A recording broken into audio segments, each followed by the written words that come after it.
Hello friends, आज Lucent biology का series number 5वां होगा। इससे पहले सीरीज 4 तक कर चुके हैं। आज का टॉपिक है विषाणु, वायरस।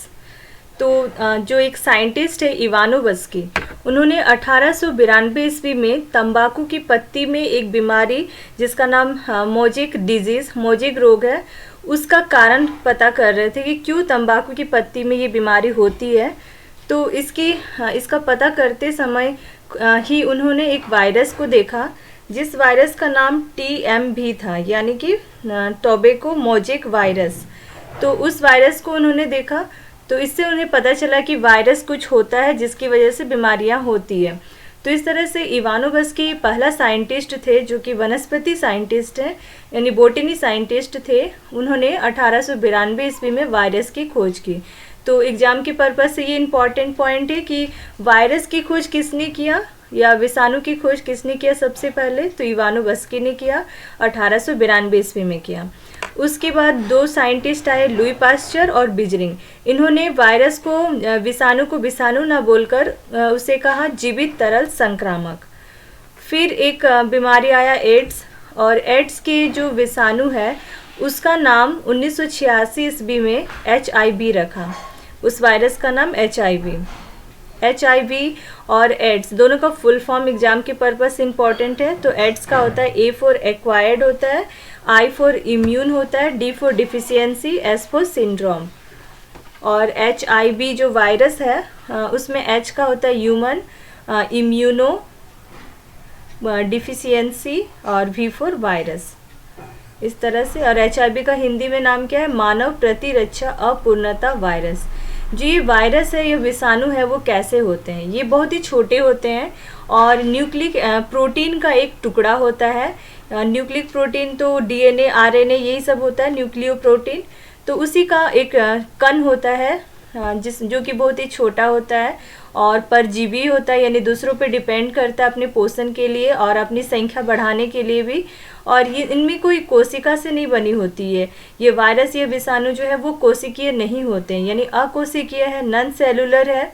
और जनरली हम लोग जितने भी ऑर्गेनिज्म या जीव देखें वो क्या था कि एक कोशिकीय या तो बहुकोशिकीय, लेकिन विषाणु या वायरस जो है वो अकोशिकीय है, किसी भी कोशिका का ये बना हुआ नहीं होता है। तो ये नॉन सेलुलर होते हैं और जो कि जीवित परपोषी के अंदर रहकर रिप्रोडक्शन करते हैं। और इन्हें यदि अपनी संख्या बढ़ानी भी है तो वे कहीं पे भी रह के अपनी संख्या नहीं बढ़ा सकते हैं। इनको चाहिए कोई भी ऐसा जीव जो खुद आपका जीवित हो। तो ऐसे जीवित यदि कोई जीव है तो उसके अंदर जाके ही वो अपनी संख्या को बढ़ा सकता है। तो इन्हें जनन के लिए, रिप्रोडक्शन के लिए किसी दूसरों की ज़रूरत होती है, किसी दूसरे पे डिपेंड रहते हैं। और इनको यदि देखना है, कोई भी वायरस को देखना है, तो हम लोग अपने आँखों से नहीं देख सकते हैं ऐसे। तो इसके लिए हमें एक सूक्ष्मदर्शी की ज़रूरत होती है। तो वो इलेक्ट्रॉन सूक्ष्मदर्शी यदि है आपके पास तो ही आप किसी वायरस को देख सकते हैं। फिर एक ये भी है कि विषाणु का अध्ययन क्या कहलाता है। तो किसी वायरस का यदि आप स्टडी कर रहे हैं तो उसको वायरोलॉजी बोलते हैं या विषाणु विज्ञान बोलते हैं। विषाणु की संरचना या स्ट्रक्चर ऑफ वायरस, तो ये कैसा होता है? तो ये विषाणु जो है वो प्रोटीन चारों, मतलब एक छोटा सा न्यूक्लिक एसिड है, DNA RNA जो न्यूक्लिक एसिड होता है। तो कोई DNA या RNA होगा, कोई न्यूक्लिक एसिड है, उसके चारों ओर एक आवरण है जो कि प्रोटीन का आवरण है, उससे घिरा हुआ है। यही पूरा का पूरा जो है, इसी को विषाणु बोल रहे हैं, वायरस बोल रहे हैं। जो बाहरी आवरण है उसको कैप्सिड भी बोलते हैं। इसमें प्रोटीन की इकाइयाँ होती है, बहुत सी प्रोटीन की इकाइयाँ होती है, और जिसे हम लोग कैप्सोमियर कहते हैं। और जो पूरा का पूरा ये कण है इसको विरियन कहते हैं। जो वायरस बोल रहे हैं उसी को विरियन भी बोलते हैं। ये पूरा का पूरा कण, यानी कि न्यूक्लिक एसिड अंदर और उसके चारों ओर प्रोटीन का आवरण, ये पूरा जो मिला के हम उसको क्या बोलते हैं? तो उसको विरियन बोलते हैं।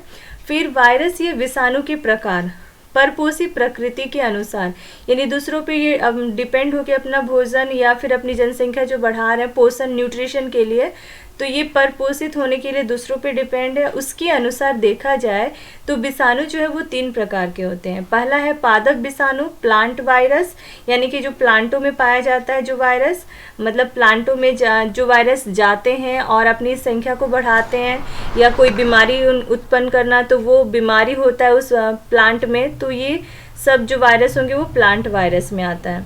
दूसरा है आपका एनिमल वायरस, जंतु वायरस, और तीसरा है बैक्टीरियोफेज या जीवाणु भोजी। तो इसी तरह से जैसे ये प्लांट पे डिपेंड करता है ये वायरस, और इसी तरह से ये जंतुओं पे डिपेंड करता है, इसलिए जंतु वायरस, और ये बैक्टीरिया पे डिपेंड करता है अपने प्रजनन के लिए या फिर दूसरे कामों के लिए, तो ये आपका बैक्टीरियोफेज में। तो पादप विषाणु जो है इसमें जो न्यूक्लिक एसिड होगा वो आरएनए होता है।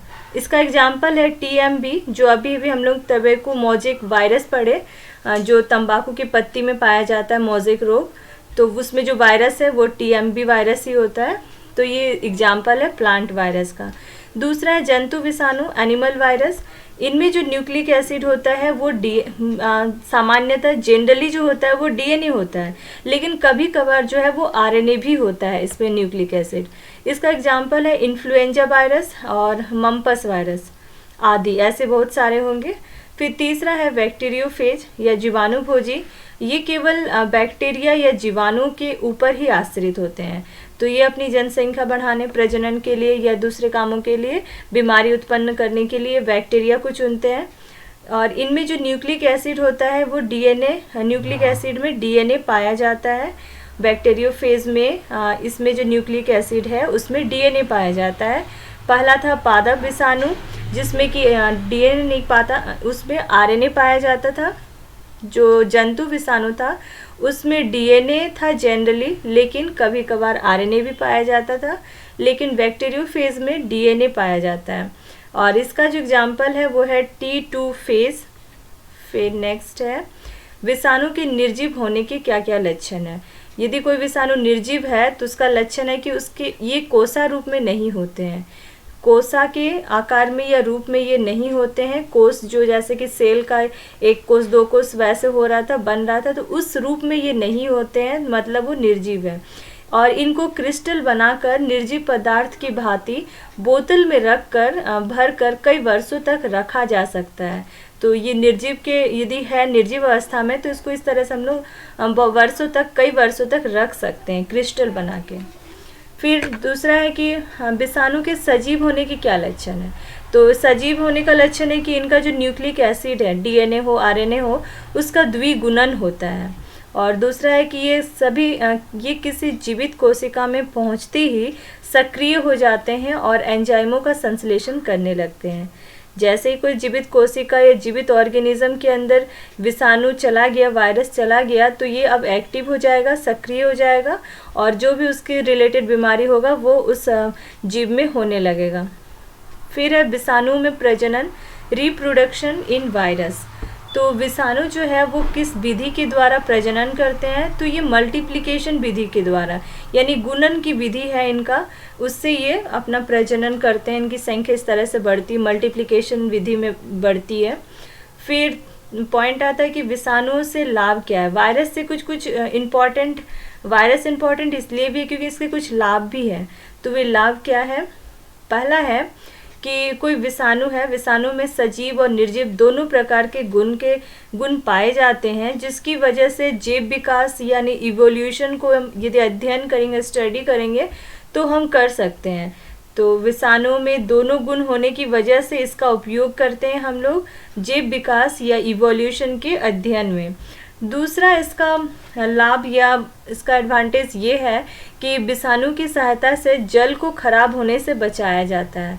पानी यदि खराब होने वाला है तो बैक्टीरिया की हेल्प से उस पानी को खराब होने से बचा सकते हैं।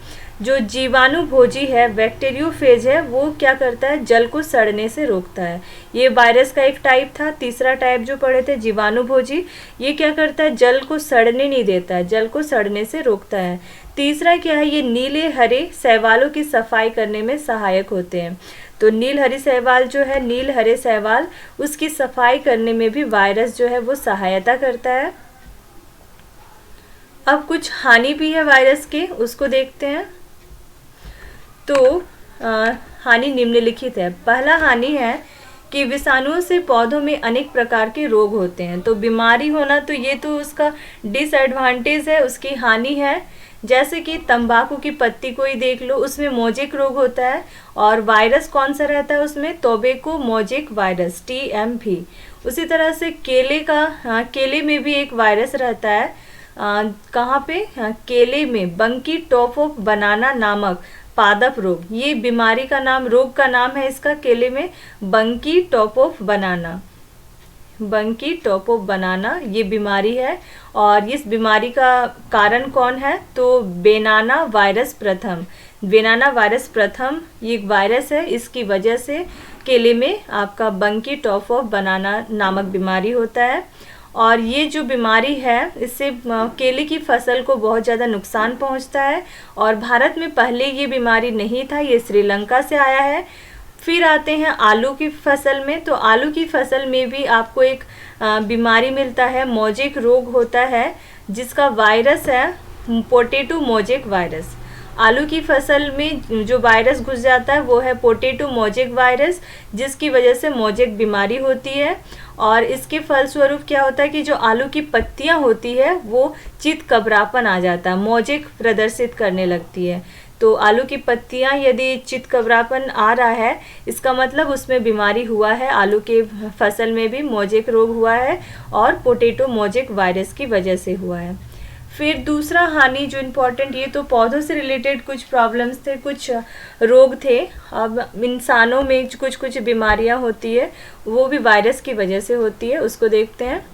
वायरस द्वारा मनुष्यों में खसरा यानी मीजल्स होता है, पीत ज्वर यानी येलो फीवर होता है, चेचक स्मॉल पॉक्स, हर्पीज और इन्फ्लुएंजा, पोलियो, रेपीज यानी हाइड्रोफोबिया, गलसुआ यानी मम्प्स, ट्रेकोमा, फिर एड्स और मस्तिष्क शोथ, इन कैफेलिटिस नामक आदि खतरनाक रोग होते हैं।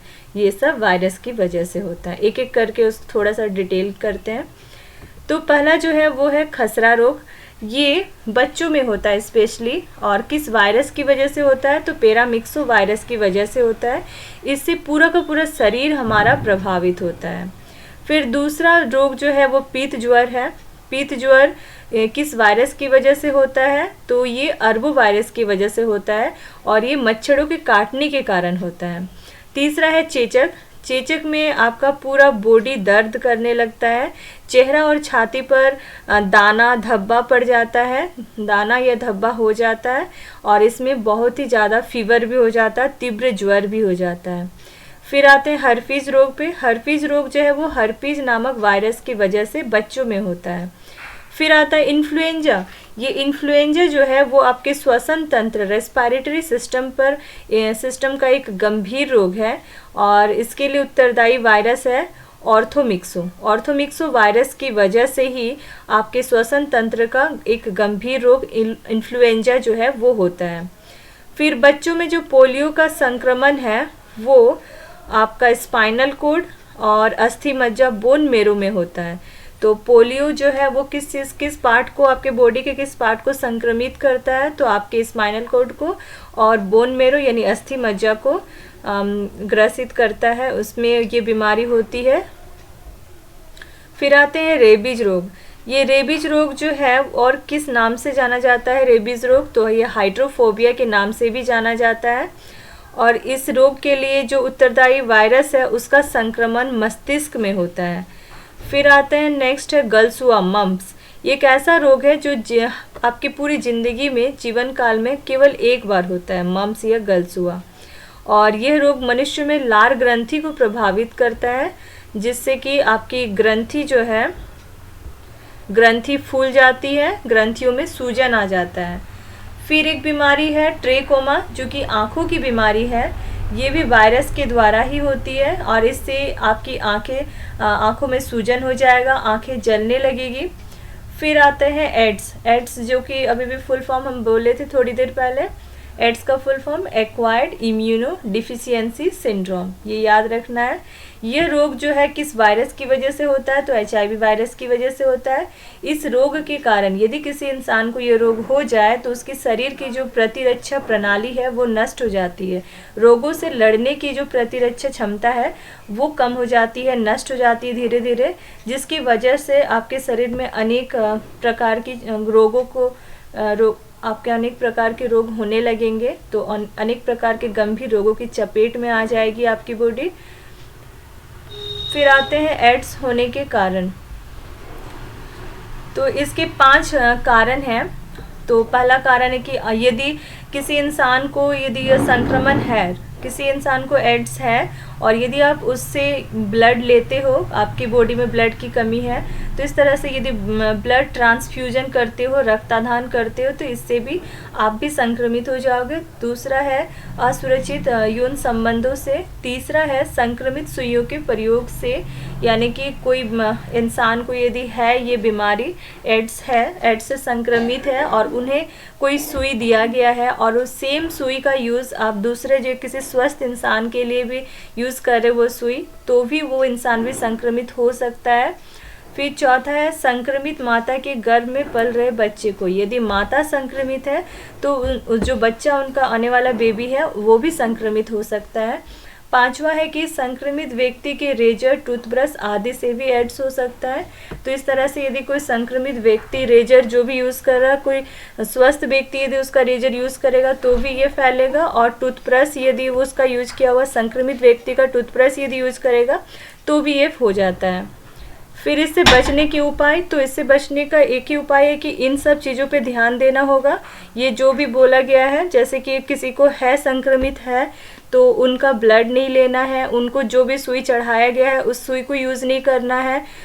तो इस तरह से आप वो जो भी रेजर यूज़ किए, टूथब्रश यूज़ किए, उसको यूज़ नहीं करना। इस तरह से आप इससे बच सकते हो। फिर आता है एड्स निवारक औषधियाँ। तो कुछ औषधि भी है इससे बचने के लिए, बचने नहीं मतलब कुछ आराम, कुछ हद तक आपको आराम मिलेगा। तो इन मेडिसिन का यूज़ जो भी संक्रमित व्यक्ति है उनको करना पड़ता है, जैसे कि HIV-3 कम्बिनेशन थेरेपी, AZT3, एजिडोथिमीडाइन, सुरामीन, साइक्लोस्पोर्टिन, फिर रिबावायरिन, फिर अल्फा इंटरफेरॉन, HPA23 डाइडीऑक्सीसाइटिडीन आदि, ये सब औषधियों के नाम हैं।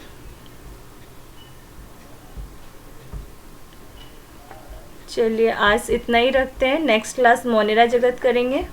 Thank you.